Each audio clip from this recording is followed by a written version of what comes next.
तो आज मैं आपको एक अनोखी रहस्यमय कहानी सुनाऊंगा। अगर आप चैनल पर नए हैं तो अभी सब्सक्राइब कर ले, क्योंकि यह मेरा दूसरा नया चैनल है। तथा कहानी पूरा देखे, अंत में एक अनोखा रहस्य छुपा है। धन्यवाद। तो सुनिए। एक सुदूर पर्वत पर प्रकाशगिरी नामक एक गुफा थी, जहां वर्ष भर एक ही दिया जलता रहता था। इस दिए को मूल दीप कहा जाता था, क्योंकि यह मानता था कि उसकी रोशनी ही सबसे शुद्ध और प्राचीन है। ये दिया अपनी अद्वितीयता पर बहुत गर्व करता था। मैदान में उज्ज्वल नगर बसा हुआ था, जहां हर साल दीपावली की तैयारी बड़े उल्लास से होती थी। नगर का सारा तेल और सारी बाती का व्यापार एक ही व्यापारी लाभचंद के हाथ में था। लाभचंद ने इस वर्ष घोषणा की कि वह केवल सबसे बड़े आकार के दिए बेचेगा, क्योंकि उसका मानना था कि लक्ष्मी केवल विशालता और मात्रा को देखती है। नगर के सभी लोग बड़े से बड़ा दिया खरीदने की होड़ में लग गए।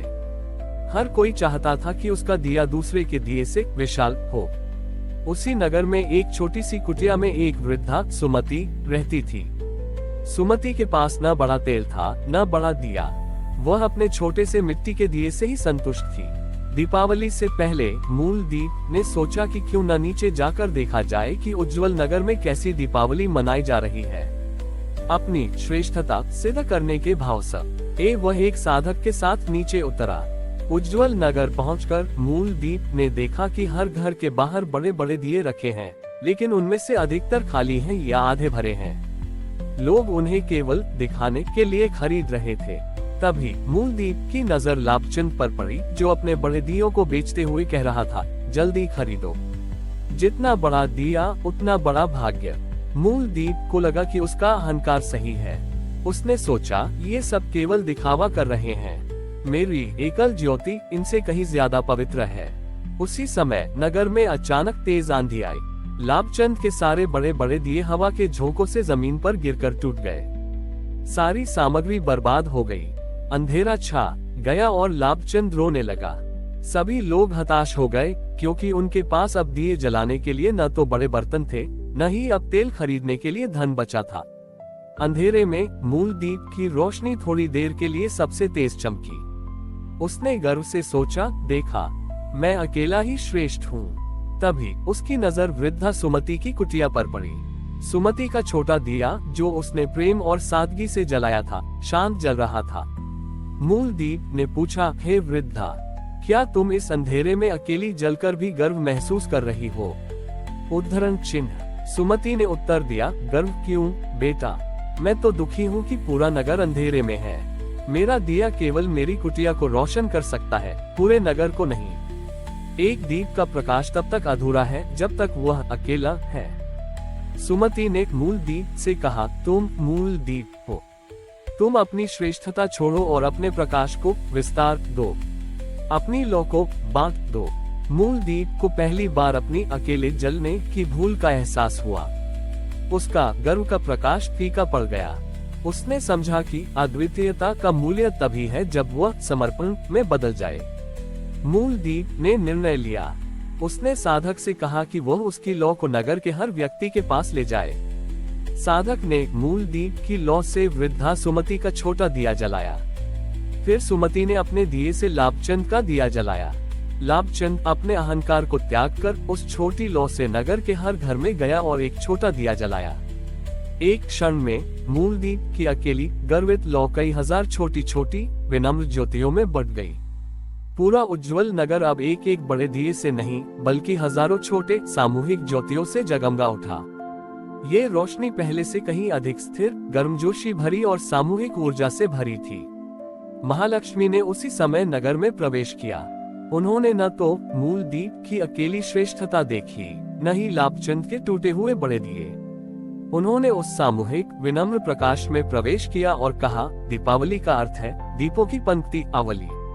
लक्ष्मी वहाँ निवास करती है जहाँ एक दीप अपने अद्वितीयता के अहंकार को छोड़कर सामूहिक समर्पण में विसर्जित हो जाता है।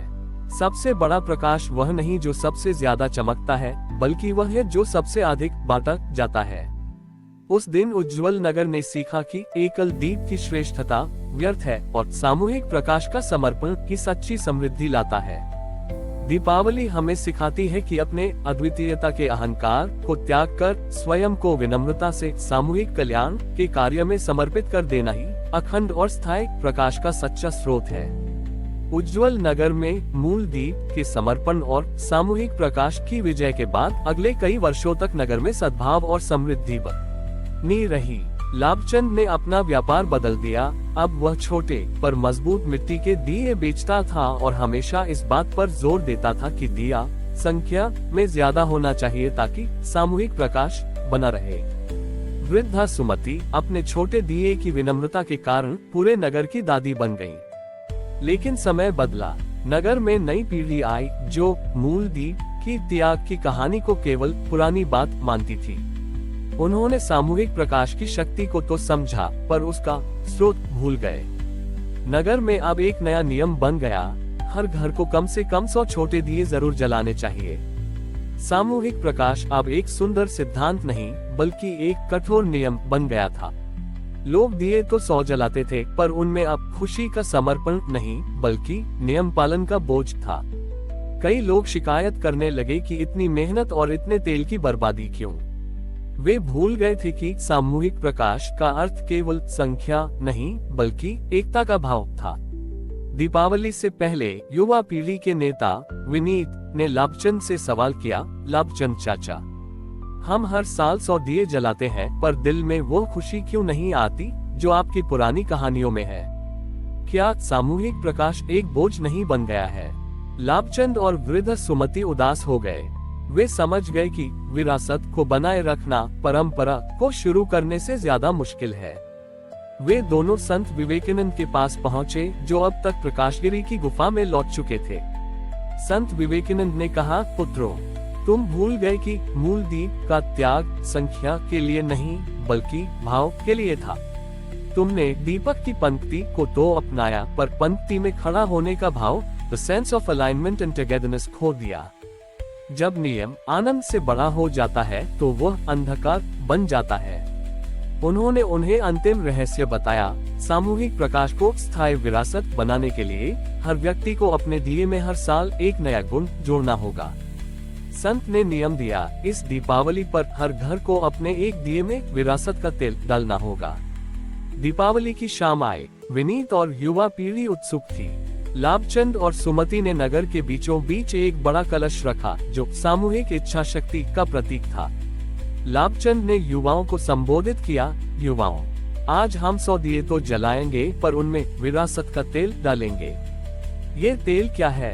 उद्धरण चिन्ह। उन्होंने घोषणा की कि इस कलश में हर घर का मुखिया एक विशेष तेल डालेगा जो उसका व्यक्तिगत उत्कृष्ट गुण होगा जिसे वह अगली पीढ़ी को देना चाहता है।